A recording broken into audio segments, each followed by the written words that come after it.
చాలా సంతోషం. అందరికీ నమస్కారాలు. సభాధ్యక్షురాలు మన సిటీ ప్రెసిడెంట్ లక్ష్మీ ప్రసన్న గారికి, ఇక్కడ విచ్చేసినటువంటి నాయకులకి, కార్యకర్తలకి అందరికీ కూడా ప్రత్యేక నమస్కారాలు తెలియజేసుకుంటూ, నాకు తెలుసు అందరూ బాధలు ఉన్నాం, అందరూ కష్టపడ్డారు. అయినా కూడా మనం ఒక కార్యకర్తల మీటింగ్ పెట్టుకుని మాట్లాడుకునే సందర్భం ఉంటుంది కాబట్టి మన కార్యకర్తల మీటింగ్ ఈరోజు నేను పెట్టడం జరిగింది. చాలామంది రిజల్ట్ వచ్చిన తర్వాత చాలా బాధపడుతూ నా దగ్గరికి వచ్చి చాలామంది వాళ్ళకు వాళ్ళు ఓదార్చుకుంటూ నన్ను ఓదార్చిన సందర్భం. కానీ రాజకీయాల్లో గెలుపులు ఉంటాయి, ఓటములు ఉంటాయి, దాన్ని మనం ప్రిపేర్ అయ్యి ఉండాలి. కానీ నేను చాలా అంటే 1983 నుంచి కూడా నాకు కాలేజ్ ఎలక్షన్ చేయడం అలవాటు. ప్రతి సంవత్సరం ఎలక్షన్ ఉంటాయి కాలేజెస్కి. ఓడిపోయేవాళ్ళు, గెలిచేవాళ్ళు. ఓడిపోయినప్పుడు బాధపడలేదు, గెలిచినప్పుడు ఆనందించలేదు.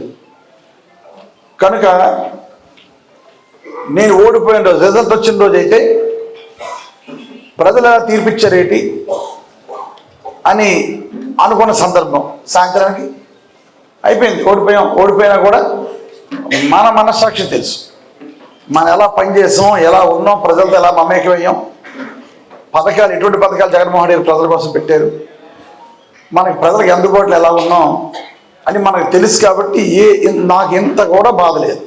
కనుక మనం అన్ని రకాలుగాను, అంటే కార్యకర్తలు కష్టపడ్డారు, మన నాయకులు కష్టపడ్డారు, వార్డుల్లో ఇన్ఛార్జెస్ కింద వచ్చిన వాళ్ళు, నా స్నేహితులు కానీ, నా మిత్రులు కానీ, నా స్నేహితులు కానీ, నా బంధువులు కానీ అందరూ ఇన్ఛార్జెస్ వాళ్ళు కష్టపడ్డారు.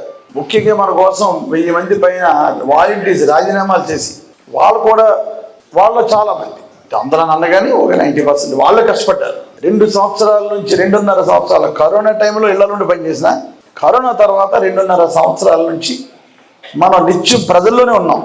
ఉదయం ఊరు వెళ్తే తప్ప ఉదయం 9 గంటల నుంచి మధ్యాహ్నం 1 గంట 2 అవ్వండి ప్రజలకు అందుబాటులో ఉంటూ, తర్వాత 4 గంటల నుంచి గడప గడపైన ఏదో ప్రోగ్రాం ప్రతి ఇంటికి తిరుగుతూ, నాతో పాటు లీడర్లు, అదే కార్యకర్తలు, నాయకులు అందరూ కూడా తిరిగారు.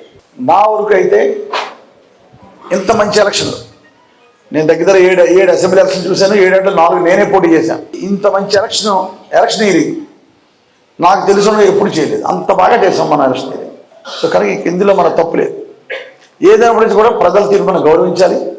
ముఖ్యంగా మన కాకినాడ నియోజకవర్గ కార్యకర్తలు, లీడర్ల తరపున ఏదైతే చంద్రబాబు ప్రభుత్వం వచ్చిందో చంద్రబాబు ప్రభుత్వాన్ని ప్రజా తీర్పును గౌరవిస్తూ ఎన్డీఏ ప్రభుత్వాన్ని మనం కంగ్రాచులేషన్ చెబుతూ మంచి పరిపాలన అందించాలని మనస్ఫూర్తిగా కోరుకుంటున్నాను. అదేవిధంగా ఇక్కడ మన కాకినాడ పట్టణానికి సంబంధించి వనమాడి వెంకటేశ్వరరావు గారు కూడా గెలటం జరిగింది.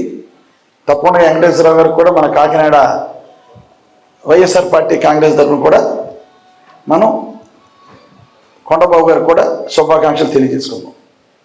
తప్పకుండా నేను కొండబాబు గారిని ఈ వేదిక ద్వారా కూడా మనం కోరుకునేది ఏమిటంటే, ఏదైతే మనం 30,000 మందికి ఇళ్ళ పట్టాలు ఇచ్చాం,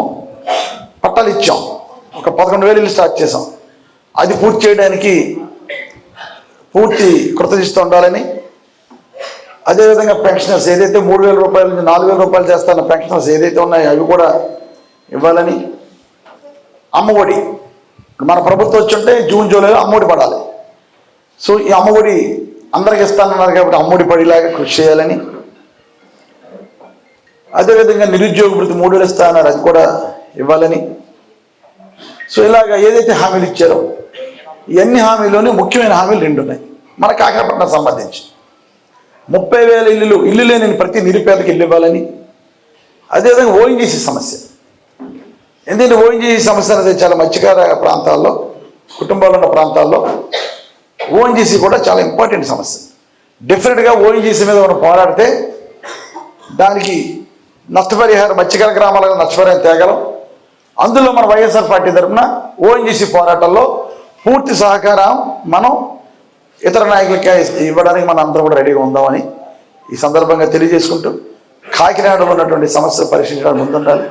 ప్రజలు మంచి మెజారిటీతో గెలిపించారని ఈ సందర్భంగా కొండబాబు గారు తెలియజేసుకుంటూ మనం ఈ తీర్మానాన్ని మనం చేసుకుందామని మీకు అందరికీ విన్నవించుకుంటున్నాను.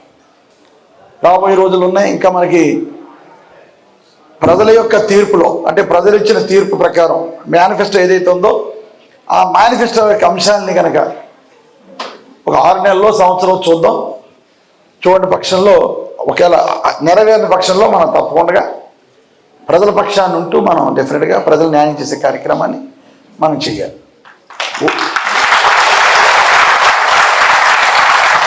ఇక్కడే అవైలబిలిటీలు ఉంటాం, మనం అందరం కలుసుకుంటానే ఉంటాం. ఎవరు డేలా పడద్దు. మన గతంలో 2014, 2019 కూడా మనం అపోజిషన్లో ఉన్నాం. తర్వాత ప్రజల ఆశీర్వాదాలతో ఎమ్మెల్యేని అయ్యాం. మరలా ఇది నిరంతర ప్రక్రియ, రావడచ్చు గెలవచ్చు. కానీ ప్రజల్లో ఉండే పట్టును మనం పోగొట్టుకోకూడదు. డిఫరెంట్గా నాకున్న అవగాహనలో ఇంత దారుణాతైన ఎలక్షన్లు ఎప్పుడు చూడలేదు. మనం ఇంత మెజార్టీలు ఎక్స్పెక్ట్ చేయలేదు. కాకినాడ ఒకప్పుడు ముత్తా గోపాలకృష్ణకి 51,000 మెజార్టీ వచ్చింది. అప్పుడు ఎన్టీ రామారావు కొత్తగా పార్టీ పెట్టిన సందర్భం. కాంగ్రెస్ పార్టీ మీద ప్రజలందరూ వ్యతిరేకత, అంటే ప్రజల్లోనే కనబడిపోయింది ఆ వ్యతిరేకత. అటువంటి వ్యతిరేకతలో 51,000 మెజార్టీతో ఆ రోజు ముత్తా గోపాలకృష్ణ గెలిచారు. తర్వాత కాకినాడకి ఇప్పుడు 56,000తో మనం ఓడిపోయేది హైయెస్ట్ మెజార్టీ. ఇంత వ్యతిరేకత అయితే అందరం రోడ్ల మీద ఉన్నాం, తిరిగాం, ప్రజల్లో ఉన్నాం. ఇంత వ్యతిరేకత ప్రజల్లో ఉందని నేనైతే నా పర్సనల్ ఒపీనియన్ లేదు. డెఫినెట్గా ఎక్కడ తేడా జరిగింది, ఆధారాలు లేని మనం మాట్లాడకూడదు. కాకినాడ పార్లమెంట్ నియోజకవర్గంలో ఒక్కొక్క ఎమ్మెల్యే, అంటే నేను మన 56,000తో ఓడిపోయాం, 72,000తో కనబాబు ఓడిపోయారు, 70,000తో గీత గారు ఓడిపోయారు. అలాగా చూసుకుంటే 3,40,5,000 ఓట్ల మెజార్టీ అందరిది కలుపుకొని తెలుగుదేశం పార్టీ, తెలుగుదేశం కానీ జనసేన కానీ ఇక్కడ ఎంపీకి వచ్చిన మెజార్టీ, ఎంపీకి ఎవరైతే ఎంపీగా గెలిచిన అభ్యర్థి ఉన్నారో ఎంపీకి వచ్చిన మెజార్టీ 2 లక్షలు, 2 లక్షలు మాత్రమే. అంటే 1,45,000 ఓట్లు క్రాస్ ఓటింగ్ పడిందని దీని అర్థం. కానీ అంత పడద్దని నేను అనుకుంటలే. ఈ గాలిలో క్రాస్ ఓటింగ్ అంత పడద్దని నేను అనుకుంటలేదు. ఇది ఒక రకమైన ట్యాంపరింగ్ జరిగిందని అందరూ అంటున్నారు. కానీ ఆధారాలు ఉండవు. ఆధారాలు మళ్ళీ మనం తెచ్చినా కోర్టుకి వెళ్ళటం ఇవన్నీ కూడా మనకి కోర్టుల సంగతి మనకు తెలియదే ఉంది, అన్నీ తెలిసిందే. కాబట్టి మన కార్యకర్తగా లీడర్గా చాలామంది కోర్టుకి వెళ్తే బాగుంటుంది కదండి అన్నారు. కోర్టుకి వెళ్తే ఎప్పుడు కూడా తేల్తుంది, ఎందుకు వచ్చిందని నేను కూడా పెద్ద ఇంట్రెస్ట్ చూపించలేదు. ఏదైనా ఇప్పుడు అందరూ కష్టపడ్డారు. ఇందులో ఎవరు కష్టపడలేదు అనడానికి లేదు. ప్రతి కార్యకర్త, ప్రతి లీడరు కూడా ఎలక్షన్ అనే కాదు, ఎలక్షన్ ఒక 6 నెలల ముందు నుంచి కూడా చాలా కష్టపడి పాపం అందరూ అంత ఎమోషనల్గా ఉన్నారు. కాబట్టి అంత కష్టపడ్డారు కాబట్టి అంత ఎమోషనల్గా బాధపడుతున్నాం. కష్టాన్ని ఫలితం రాలేదేంటి, ప్రజల్లో బాగుంది కదా అని అందరూ కూడా చాలా బాధపడిన సందర్భం. ఏదైనప్పటికీ కూడా అందుబాటులో ఉంటాను. ఎవరికి ఏ కష్టం వచ్చినా అదే రావచ్చు. అధికారం ఉన్నా అధికారంలో లేకపోయినా ఎప్పుడు మనం ప్రజల సేవ చేసుకుంటూ ప్రజలకు అందుబాటులో ఉండాలి. అదేవిధంగా ఎక్కడ ఎవరి మీద ఏ దాడులు జరిగినా కూడా నేను కూడా అందుబాటులో ఉంటాను, అందులో డౌట్ లేదు. కనుక